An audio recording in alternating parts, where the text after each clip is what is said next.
वंदे महापुरुष ते चरणारविंदम। गोस्वामी विजय कृष्ण का चरित्र चल रहा है। विजय कृष्ण गोस्वामी लगभग 100 बरस पहले स्वामी रामकृष्ण परमहंस देव के युग में उत्पन्न हुए थे। विजय कृष्ण गोस्वामी एक भक्त परिवार में उत्पन्न हुए। 1841 में उनका जन्म हुआ था। भक्त परिवार में जन्म हुआ, वातावरण धार्मिक था, भगवान के प्रति घर वालों को निष्ठा थी, आस्था थी। घर में मंदिर बना हुआ था। मंदिर में भगवान कृष्ण की मूर्ति थी। मंदिर को श्याम सुंदर का मंदिर कहती थी। ये श्याम सुंदर का मंदिर पुराना चला रहा था, कम से कम 10 पीढ़ी पुराना था। चैतन्य महाप्रभु के साथ अद्वैताचार्य नाम के महाप्रभु हुए। उनके युग से उनकी संतति में ये मंदिर चला रहा था, भगवान श्याम सुंदर का मंदिर। विजय कृष्ण नन्हा सा बच्चा था, छोटा बच्चा, इतना छोटा कि रोने के अतिरिक्त उसे और कुछ न आता था। कदाचित कुछ चाहता या कुछ कष्ट होता तो रोने लगता। बच्चा प्रायः रोया करता। घर वालों को इसका समाधान तब मिला जब एक दिन अचानक रोते बच्चे को भगवान श्याम सुंदर के सामने ले गए। ये उनको टकटकी लगाकर देखने लगा, चुप हो गया, रोना भूल गया। घर वालों को तो इसे चुप कराने का मानो एक मंत्र मिल गया। जब भी रोने लगता, श्याम सुंदर ठाकुर के सामने ले जाती, चुप हो जाता और टकटकी लगाकर निर्निमेष नयनों से अपलक उन भगवान को देखता रहता। थोड़ा सा चलना घुटना के बल आया तो भागा हुआ मंदिर की ओर प्रविष्ट होने का प्रयत्न करता, कठिनाई से रोकती।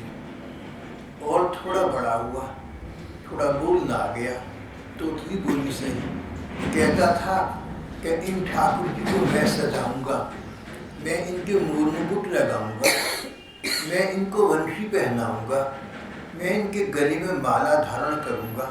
छोटा बच्चा था, घरवाले मना करती तो बड़ी कठिनाई से मानता था। मानता तब था जब घरवाली कहती अच्छा तू स्वयं कृष्ण बन जा। तो विजय नाम का ये छोटा बच्चा अपने हाथों में मुरली ले लेता, सिर में मोर पंख लगा लेता, गले में माला धारण कर लेता। मानो स्वयं बाल कृष्ण बन गया हो, मानो श्री कृष्ण का मित्र उद्धव बन गया हो। उद्धव जी भी श्री कृष्ण जैसे ही लगते थे, मानो स्वयं श्री कृष्ण बन गया हो। थोड़ा सा और बड़ा हुआ तो कहने लगा मैं सन्यासी बनूंगा। और एक दिन सन्यासी की भांति सन्यासी सजकर, साधु सजकर घर वालों के सामने आ गया। थोड़ा सा और बड़ा हुआ तो घर के किसी कोने में एकांत में जाकर बैठा रहता। घंटों घंटों न जाने क्या सोचता रहता, भगवान का ध्यान करता।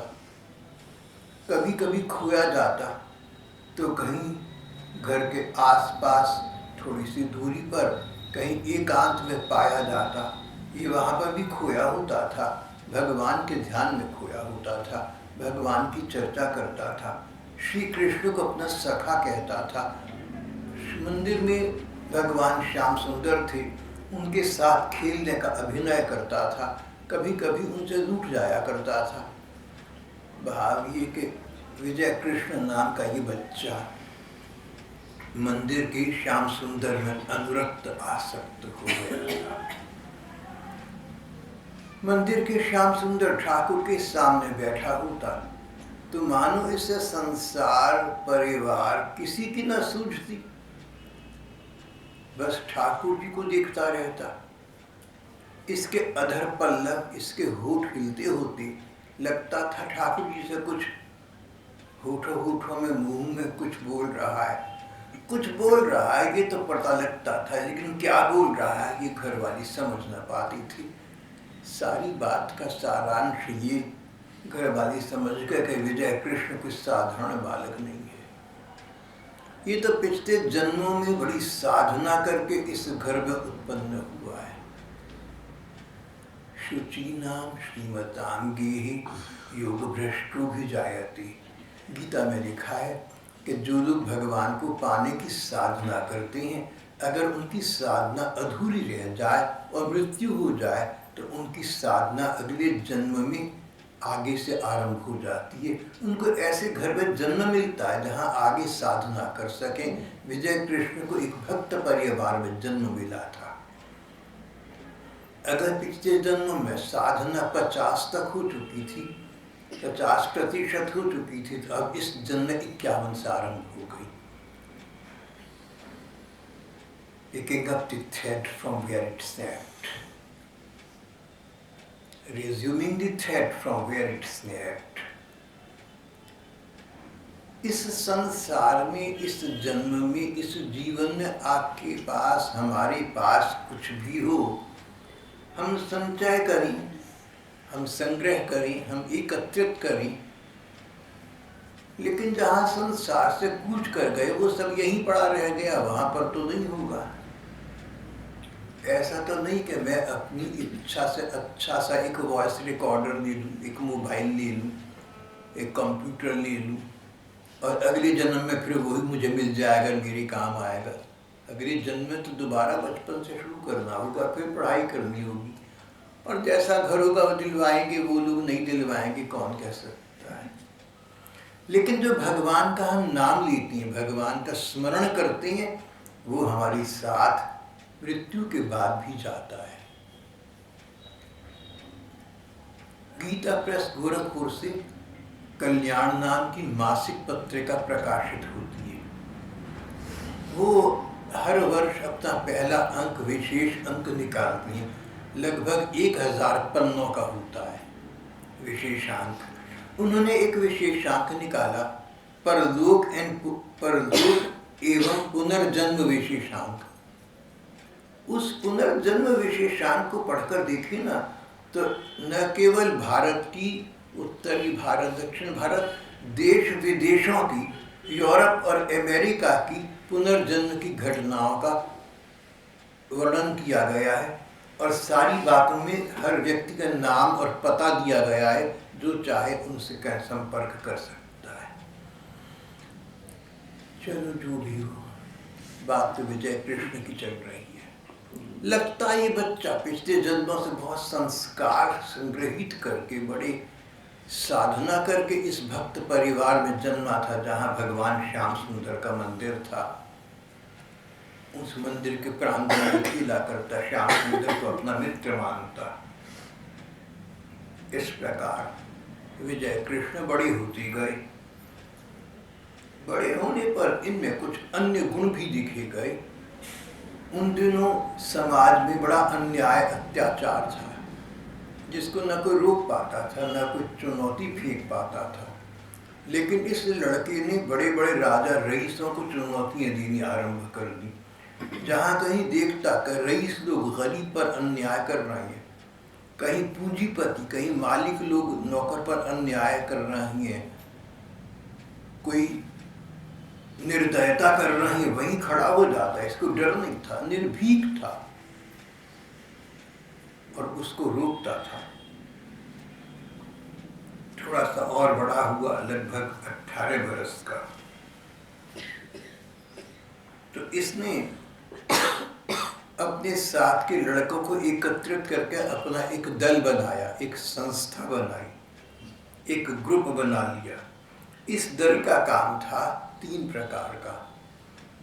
समाज की सेवा, जैसे बाढ़ आने पर बाढ़ के पीड़ितों की मदद करना, कोई संक्रामक रोग फैल जाए तो रोगियों की चिकित्सा कराना, अकाल पड़ जाए तो भूखे लोगों को अन्न देना। दूसरा, समाज में जो कुरीतियाँ और कुसंस्कार आ गए हैं, समाज में जो गलत रीति पद्धतियाँ बन गई हैं, परंपराएं आ गई हैं, उनका सुधार, उनका परिष्कार करना। जैसे बाल विवाह, छोटी सी किसी बच्ची का, 3 वर्ष की बच्ची का विवाह कर दिया। अगर 5 वर्ष का बालक था और वो अकाल मृत्यु का ग्रास हो गया तो 3 वर्ष की बच्ची विधवा कहलाएगी, सारी उम्र उसका शोषण होता। इस प्रकार की बहुत सी सामाजिक बुराइयां थी जिनके विरुद्ध इन्होंने अपने दल को नियुक्त कर दिया। इनका दल का तीसरा काम था, जो लोग अन्याय करते हैं या निर्दयता करते हैं, राजा रईस लोग, साहूकार और जमींदार लोग, उनको धमकाना। यहाँ पर एक विशेष बात ये कि विजय कृष्ण नाम का ये बालक जिसने दल बनाया था, कहता था कि हमने गलत काम करने वालों को रोकना है, हो सके तो प्यार और सम्मान से समझाकर। अगर फिर भी न माने तो थोड़ी सी उनकी बातें मान जाएं, थोड़ा हम झुक जाएं, थोड़ा वो झुक जाएं। मीटिंग हाफ वे, साम समझाना, दाम, साम दान, कुछ रियायत दे देना, चलो भाई थोड़ा तुम मान जाओ, थोड़ा हम मान। फिर भी न माने तो भय दिखाना, और फिर भी न माने तो दंडित करना। दंडित करना अंतिम काम था। विजय कृष्ण ने कहा कि हमारे दल का काम अन्याय और निर्दयता करने वाली लोगों में उनके स्वभाव और चरित्र में सुधार लाना है, उनसे बदला लेना नहीं है। विजय कृष्ण की इस प्रकार की बातें सुनते सब लोग आश्चर्य में डूब जाते, चकित हो जाते कि इस प्रकार का एक बालक है जो इतना कर रहा है। विजय कृष्ण गोस्वामी का परिवार कराची के पास एक एरिया, एक क्षेत्र में बसा हुआ था। कराची उन दिनों हमारे देश का एक शहर था, समुद्र पर बसा हुआ है, बंदरगाह जैसे बम्बई। आजकल कराची पाकिस्तान में चला गया, पाकिस्तान का भाग बन गया। तो कराची से बहुत लोग बम्बई आते थे ऊंची शिक्षा लेने के लिए। उन दिनों शिक्षा सब जगह नहीं मिलती थी, बहुत कम थी। इन्होंने पहले FA पास किया, जिसे आजकल 12 जमात कहते हैं, और उसके बाद बॉम्बे आकर इन्होंने BCom किया, बैचलर ऑफ कॉमर्स की डिग्री हासिल की। उस युग में बॉम्बे से BCom करना एक बहुत बड़ी उपलब्धि थी, बहुत कम लड़के इस देश के ऐसा कर पाती थी। तब में और अब में बहुत अंतर आ चुका है। देश में जो अंतर आ रहा है वो तो बहन भाई सभी देख रहे हैं। आज से 25 बरस पहले जो विज्ञान की उन्नति नहीं थी, अब हो चुकी, 10 बरस में हो चुकी, पिछले 5 बरस में हो चुकी। विजय कृष्ण ने इस प्रकार देश और समाज के सुधार में भाग लेना आरंभ कर दिया। उनके मन में ये जिज्ञासा थी कि वास्तविकता क्या है, जीवन का लक्ष्य क्या है, ये संसार कैसे बना, इसका अंत क्या होगा। अध्यात्म पथ पर वे आरूढ़ हुए, परमार्थ का उन्होंने चिंतन किया। बड़े बड़े विद्वानों से मिले, बड़े बड़े संत महात्माओं से मिले, तिब्बत तक उन्होंने यात्रा की और चमत्कारी संतों से और बड़े बड़े सिद्धों से मिले। उनको शांति न मिली। उनको ऐसा न लगा कि कहीं किसी के पास कोई सूत्र है, कोई ऐसा उपाय है जिससे समाज देश का कल्याण हो, आत्मोद्धार हो सके और परलोक का भी सुधार हो जाए। ऐसा उनको नहीं लगा। इससे अशांत बने रहे, एक तनाव बना रहा से कि तत्व वस्तु की मुझे प्राप्ति हो। इस दौरान उन्हीं दिनों एक संस्था का संगठन किया बड़े बड़े महापुरुषों ने। इसका नाम ब्राह्म समाज था। ब्राह्मण समाज के नियम इनके दल से मिलते जुलते थे। इन्होंने ब्राह्मण समाज में भाग लेना आरंभ कर दिया और जल्दी ब्राह्मण समाज के बड़े नेताओं में एक हो गए। बोलते बहुत अच्छा थे, गुणी व्यक्ति थे, चरित्र और स्वभाव के अच्छे थे, पर दुख कातर थे, दूसरा का दुख देखकर सहन नहीं कर पाती थी। अन्याय, निर्दयता, शोषण के विरुद्ध निर्भीक होकर बात करती थी। ब्रह्म समाज में इनका बड़ा नाम हो गया। अब भगवान श्याम सुंदर के प्रति जो इनका शैशव का अनुराग था वो तो मानो सो गया, वो तो सुप्त हो गया, वो तो लुप्त हो गया। ब्रह्म समाज में देश के हिंदू धर्म के सुधार के लिए कुछ ऐसी बातें भी थी जो इनके परिवार से मेल नहीं खाती थी। ब्रह्म समाज तो निराकार ब्रह्म को मानता था, परमात्मा निराकार है, परमात्मा निर्गुण है, परमात्मा सारी में है, परमात्मा एक मूर्ति में स्थापित मत करो, परमात्मा को एक मूर्ति तक सीमित मत करो। निराकार वाली संस्था थी। परमात्मा निराकार है ये बात तो ठीक है, पर निराकार परमात्मा सर्वशक्तिमान भी है। और जो परमात्मा निराकार है लेकिन सर्वशक्तिमान है, जो परमात्मा सर्वशक्तिमान है वो सर्वांतर्यामी है, सबके मन में की बात को जानता है, दुनिया में जो हो रहा है उसको जानता है।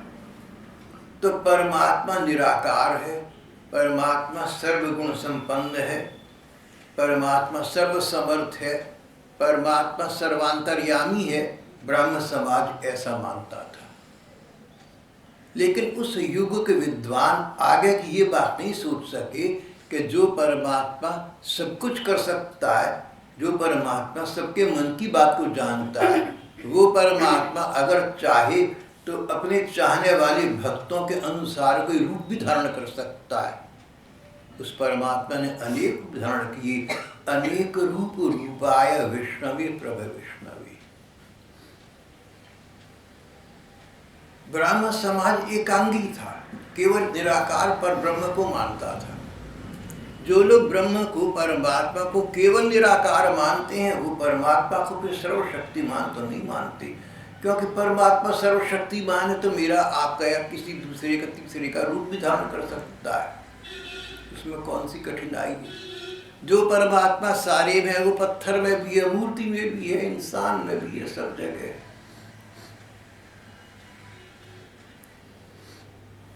हमारी विजय कृष्ण ब्रह्म समाज के नेताओं में आ गए, FA BCom हो गए, बड़े आदमियों में आ गए, लेकिन मन अशांत बना रहा।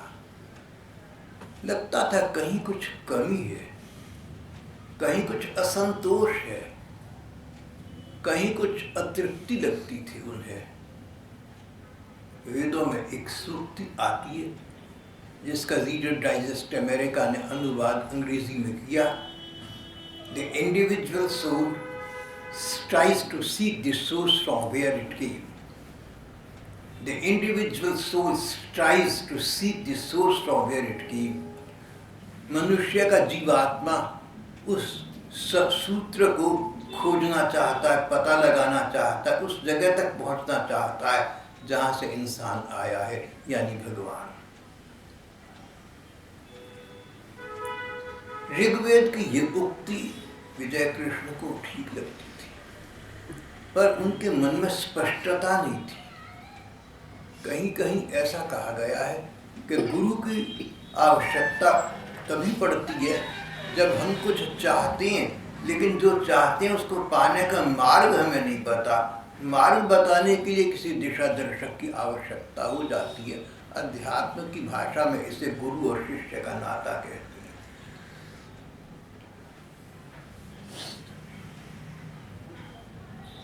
भाव ये कि विजय कृष्ण गोस्वामी स्वामी रामकृष्ण परमहंस के समकालीन अब 18 वर्ष के हो चुके थे, देश में उनका नाम हो चुका था, पढ़ लिख गए थे। उन्होंने मेडिकल कॉलेज ज्वाइन किया, लेकिन पूरी पढ़ाई करे बिना बीच में छोड़ दिया, इसलिए कि समाज की सेवा करनी अधिक आवश्यक है। पिता संसार से जा चुके थे, माँ रह गई थी घर में, उन्होंने इनका विवाह किया। योग माया नाम की एक सुकन्या से इनका विवाह हो गया। विवाह के पश्चात देखा गया कि योग माया बहुत अच्छी लड़की साबित हुई, बहुत भक्ति भाव वाली, ज्ञानवान और वैराग्यवान। विजय कृष्ण गोस्वामी मन ही मन सोच रहे थे कि जीवन का लक्ष्य क्या है, कहाँ से पता लगा। बहुत यात्रा की, तीर्थों की, हिमालय पर्वत के शिखरों की, जहाँ तहाँ भागे फिरे।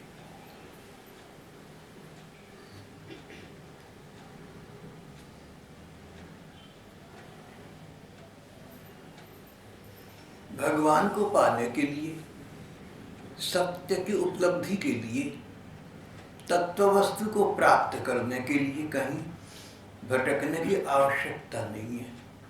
भटकना नहीं, अटकना नहीं, सब अपने आप प्राप्त हो जाएगा।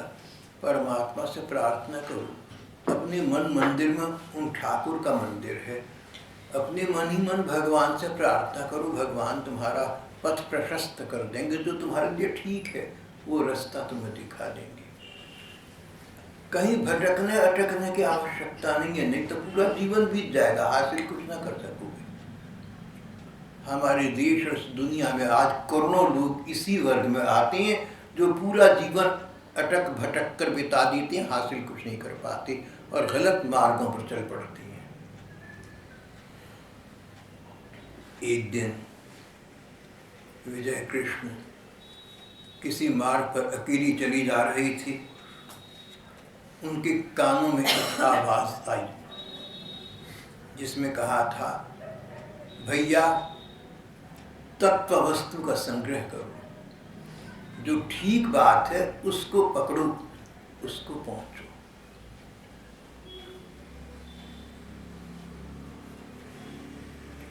अब ये उनकी अंतरात्मा का स्वर था या उनके मस्तिष्क की पुकार थी या किसी महापुरुष ने अज्ञात स्वर में उनको प्रेरणा दी थी। जो भी हो, उनका मन तरमन आंदोलित हो उठा, उद्वेलित हो उठा। अब सोच में पड़ गए कि सचमुच मुझे कुछ गहराई का ऐसा कार्य करना चाहिए जो इस जीवन तक सीमित न हो, इस संसार तक सीमित न हो। जीवन के बाद भी तो जीवन है। जिस मनुष्य की आज मृत्यु हो गई उसका कहीं अन्यत्र जन्म होगा। जीवन के बाद भी जीवन है। मानव जीवन अनंत है। अनंत जीवन के लिए मनुष्य को कुछ उपलब्धि इसी जीवन में कर लेनी चाहिए।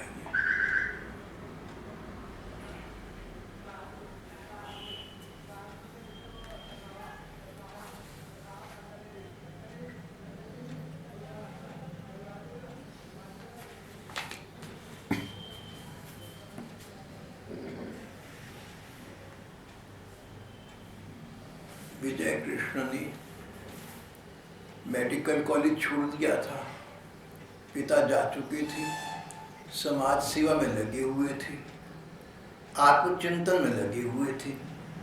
भाव ये मतलब ये कि उनके पास आजीविका का कोई साधन न रहा।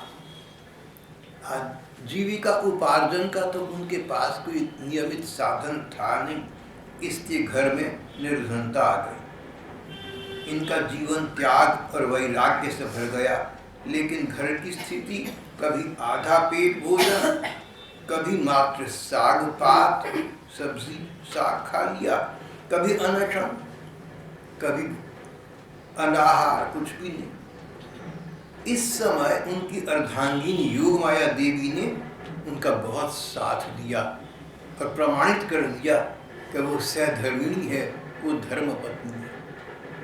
हमारे देश में पत्नी शब्द का प्रयोग वहाँ होता है। हमारे देश में, हमारे धर्म में एक पत्नी शब्द है, एक धर्म पत्नी शब्द है। पुराने युग में राजा रईस लोग कई विवाह कर लिया करते थे, तो उनकी जो पत्नी धर्म में उनका साथ दे उसको धर्म पत्नी कहते थे। और जो संसार के सुख भोगों तक सीमित रहे उसे भोग पत्नी कहते थे। अधिकांश पत्नियां भोग पत्नियां थी, संसार के सुखों को भोगने के लिए उनका विवाह हुआ था। पर धर्म पत्नी तो सबसे अलग और ऊंची कहलाती थी, उसी को सहधर्मिणी भी कहती है। विजय कृष्ण गोस्वामी की पत्नी माया देवी उनकी सहधर्मिणी प्रमाणित हुई, उनकी धर्म पत्नी सिद्ध हुई।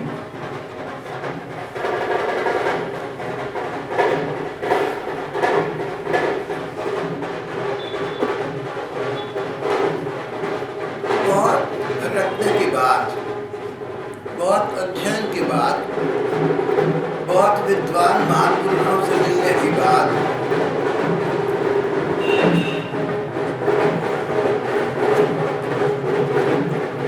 विजय कृष्ण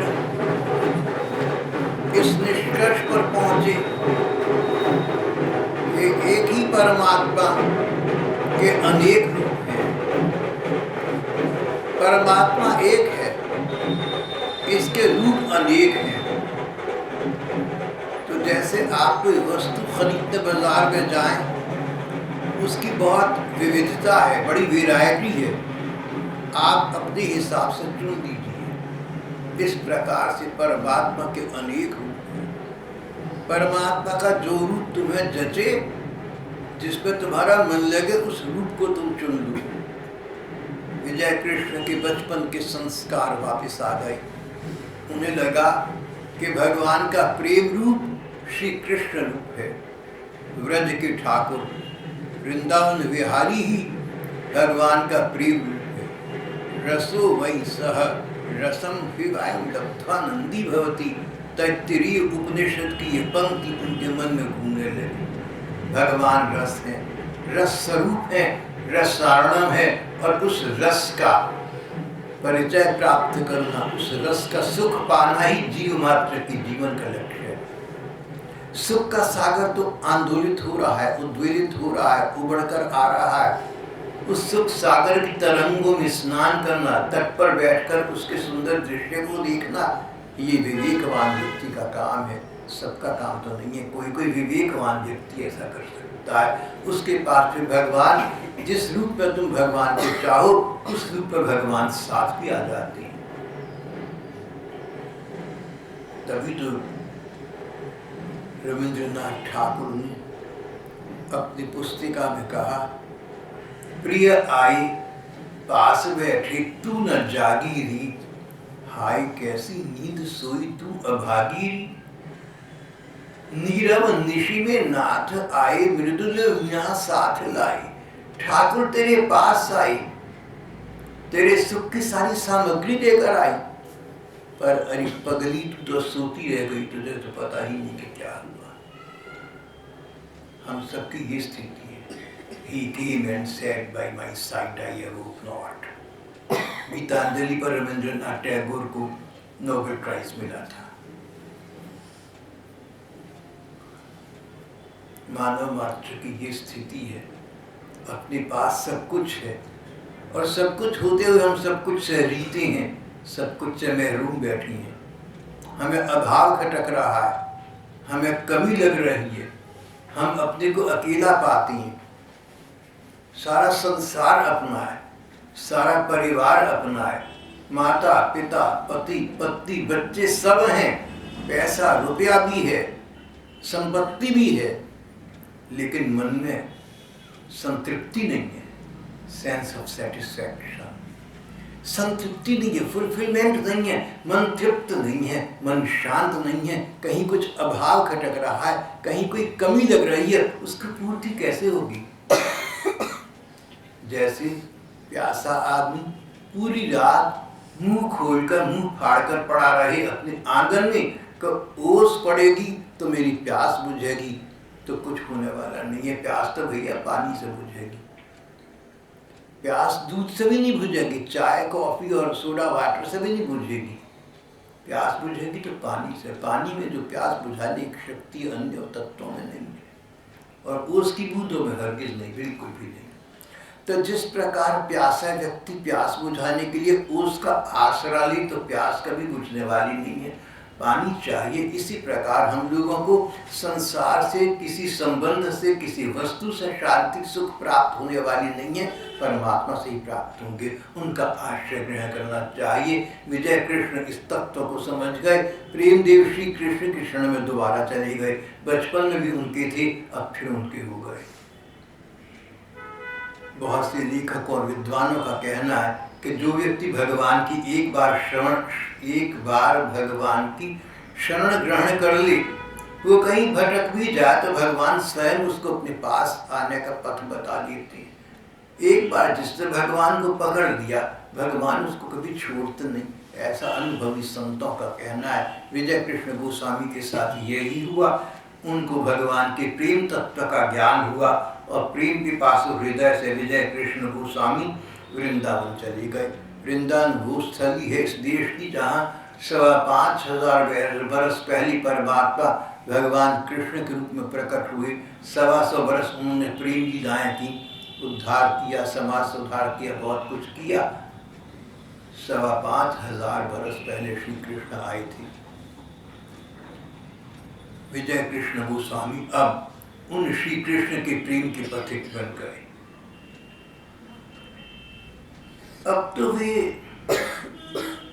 तो उन्हें लगा कि समाज सुधार अच्छी बात है, दूसरों की सेवा करनी अच्छी बात है, अच्छी बातें अच्छी हैं, लेकिन ये जीवन का चरम लक्ष्य नहीं है।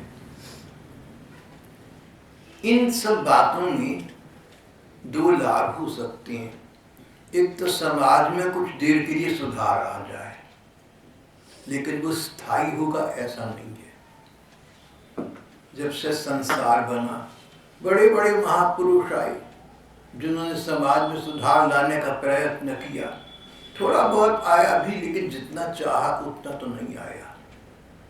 गांधी जी तो हिंदू मुस्लिम एकता के नारा लगाते लगाते चल बसे बेचारे, लेकिन आज तक एकता न हो पाई। तो अध्यात्म की दृष्टि से देखें, परमार्थ पथ की दृष्टि से देखें, गहराई से देखें, अनंत जीवन की दृष्टि से देखें, तो ये समझ आता है कि लोक मंगल के कार्य के 2 फल हो सकते हैं। समाज कल्याण थोड़ा सा, और दूसरा उस व्यक्ति को मरने के बाद स्वर्ग की प्राप्ति। स्वर्ग में सुख ही सुख है। जब तक पुण्य कर्म है स्वर्ग में रहेंगे, देवता बनकर रहेंगे, उसके बाद फिर वापिस आ जाएंगे। विजय कृष्ण गोस्वामी के मन ने एक निर्णय करा कि ऐसे कौन से महापुरुष हैं, ऐसे कौन से लोग हैं जो चले तो गए, लेकिन उनके चले जाने के बाद भी संसार उनके नाम से सुख पा रहा है। तो गहराई से देखने पर पता लगा कि जिन लोगों का नाम लेकर भी लोगों को शांति मिलती है, ये भगवान के सब परम भक्त थे। चाहे वो चैतन्य महाप्रभु हों, सूरदास जी हों, तुलसीदास जी हों, गुरु नानक देव हों, नाम लेकर शांति मिलती है। इनका ऐसा चरित्र, ऐसा स्वभाव, ऐसी भगवत प्राप्ति थी कि स्वयं जब थे तो संसार को प्रकाश प्रदान कर रहे थे, अनंत जीवन को उजागर कर रहे थे। जिस जन्म का, जिस परलोक का लोगों को पता भी नहीं, उसको भी आलोकित कर रहे थे।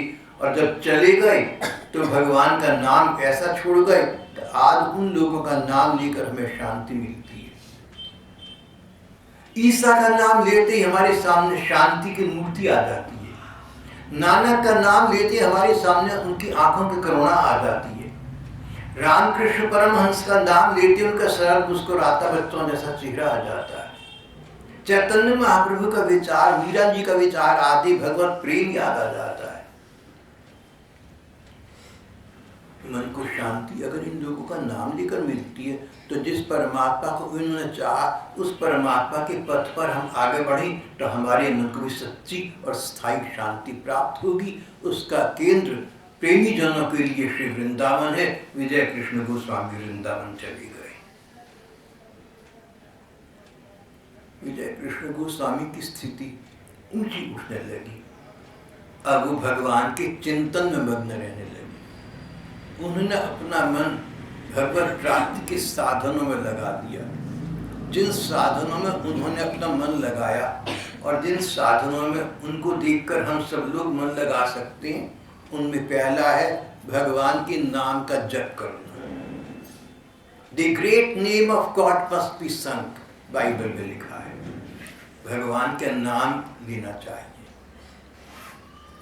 जितने भी धर्म हैं उनके मार्ग चाहे अलग अलग हों, लेकिन भगवान के नाम की महिमा को सभी स्वीकारते हैं। और इस देश में हिंदू धर्म में तो नाम की महिमा सर्वोपरि है। भगवान का नाम वो मन लगे या न लगे, जैसे मन चाहे न माने लेकिन पानी में हाथ डालोगे तो भीग जाएगा, इस प्रकार मन लगे या न लगे भगवान का नाम लोगे तो तुम पवित्र हो जाओगे।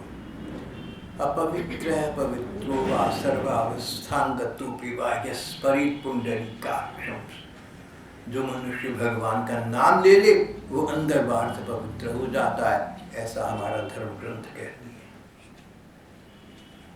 नाम का जप करना, राम राम हरि हरि कृष्ण कृष्ण हरि हरि। यो किसी भी नाम का जप करो जो तुम्हें अच्छा लगे, सब नाम भगवान की। एक अनपढ़ गंवार था, उसको किसी संत ने कहा कृष्ण नाम जपा कर, कृष्ण कृष्ण। अब अनपढ़ था, गांव का था, तो कृष्ण से उसका किशन बन गया। फिर किशन का खिसल याद रह गया, तो वो खिसल खिसल खिसल, उसे भगवान के दर्शन हो गए। भगवान के लिए सब शब्द बराबर हैं, सब अक्षर बराबर हैं, अक्षर तो स्वयं ब्रह्म है। विजय कृष्ण गोस्वामी श्री कृष्ण प्रेम प्राप्ति के लिए वृंदावन जा बसी, नाम के जप में लग गए। दूसरा साधन भगवान के रूप का ध्यान।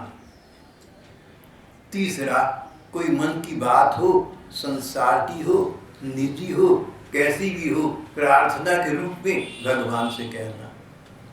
जो मन में बात आए, जो किसी से नहीं कह सकते, भगवान से कहो।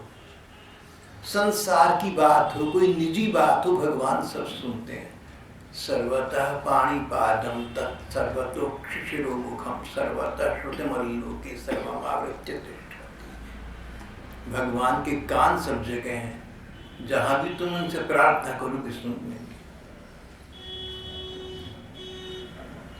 विजय कृष्ण गोस्वामी श्री कृष्ण के नाम का जप करने लगी, उनके रूप का ध्यान करने लगी, उनसे प्रार्थना करने लगी।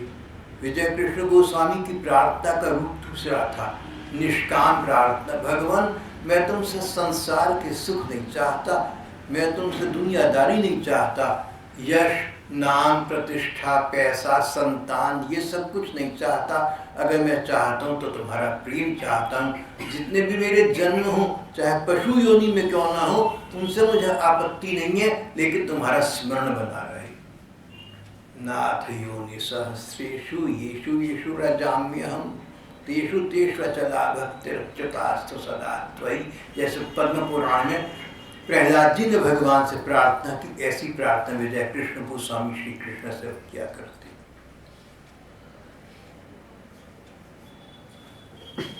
उन्होंने एक और काम किया, लीला चिंतन। भगवान कृष्ण की लीलाएं भागवत आदि ग्रंथों में लिखी हुई हैं, उनको ध्यान से पढ़कर आंखें मीचकर उन लीलाओं का ध्यान ऐसे करते जैसे आपको आंखों के सामने वीडियो फिल्म दिख रही हो, एक के बाद एक दृश्य आ रहे हैं, अपने आप बदल रहे हैं। लीला चिंतन से उन्हें बड़ा लाभ हुआ।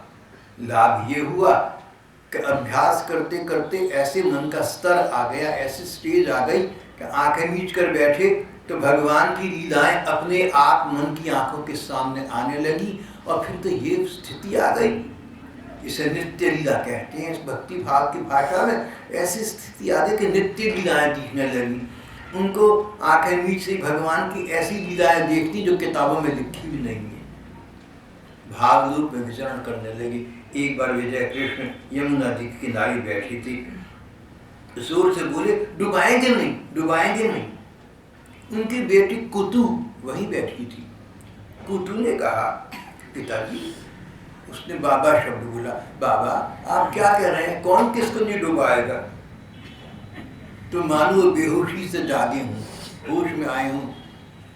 बोली कोई बात नहीं बेटी, ये और दुनिया की बात है, तुझे नहीं मतलब। बेटी से रो गई, पिताजी मैं पूछ के मानूंगी, बाबा बताइए ना मुझे, बाबा बताइए ना मुझे। बोले ऐसी बात है कि अभी इस यमुना जी में मैंने देखा कि श्री कृष्ण गोपिकाओं के साथ नाव में बैठे जल विहार कर रहे हैं। नाव में जल विहार करते करते श्री कृष्ण नौका को डुबोने लगे। गोपिकाएं डर गई कि ये नौका डूबेगी, हम तो मरेंगे। तो श्री कृष्ण अभिनय करने लगे, ऐसा दिखाने लगे, शो करने मानो कि नौका को डुबो रहे हैं। तो गोपिकाएं घबरा गई। तो विजय कृष्ण गोस्वामी तट पर बैठे, उन्होंने गोपिकाओं से कहा डुबोएंगे नहीं, डुबोएंगे नहीं, ऐसी नाटक कर रहे हैं। अरे किसी ने कहा क्यों डुबोएंगे नहीं, देखो कहाँ कर रहे हैं नाव को। बोले अपने आप ही जब डूबेंगे, नहीं डूबेंगे।